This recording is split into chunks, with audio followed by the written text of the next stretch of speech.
هاتي لك كباب يا سيدي، لك كباب ثاني يا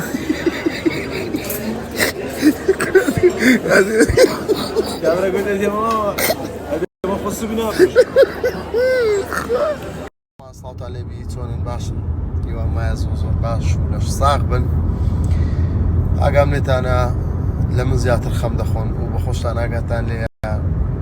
حالي حاضر لو كردستاني بقري لما خمبار ترمي زور خمي بيدخون زور ناخوشام تكا ناغرشي بصا تكا أهم وجاتي كردني ملاقاتي لي بصا راقرن زرري يتكسم نبوة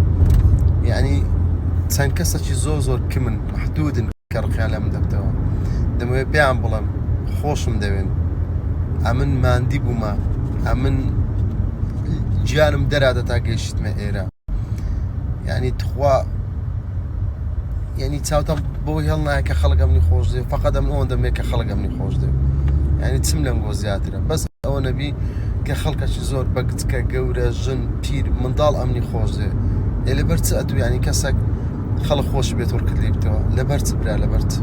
يزو صرت عم بيشنم دعاء خير بكن ان شاء الله دقريتها ان شاء الله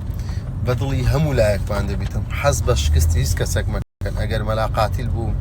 اجر شيرو بو اجر شلكم كليقه دي كاك شيرو تدلو وزاي ان شاء الله تساعد بيتن او بس ما ميراني ان شاء الله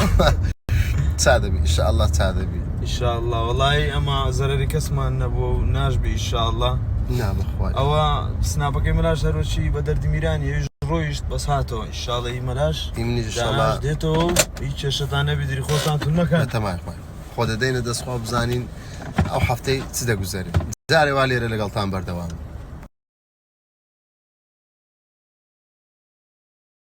كمان زعما عدمي رونكردنەوە لەسەر ئەوەش بدەم گوایە مەلاقاتی گۆتیتی ئەگەر بێت و سناپەکەم نێتەوە ئەمن وازە سناپکردن دێنم ئەمن کۆمیدیا لەگە خێنم تێکرد بۆ ئەو قسانە چیانە چییە؟ ها؟ بەتارە؟ بەتارە؟ بڕدابنێ لا بصبري دادني بصبري تزيد له بصبري دادني ورا بورا عمردنا يعني برسم بيب قبري من ويدا بمد النار بابا نا غرفة باري قرزبو اها ورا بابا عمردنا من نجرون كردنا وكسبنا عندنا شيء قلا درمتو دي ما تلفون اليوم كذا قدامنا ناس وابو دي ما تلفون اليوم كذا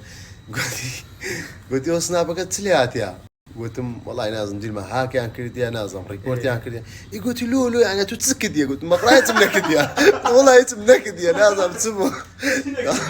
طبعا بقوم درماغ بتاع قراءة بيكين يقول قلت تسكت يا قلت ما قرأت منك يا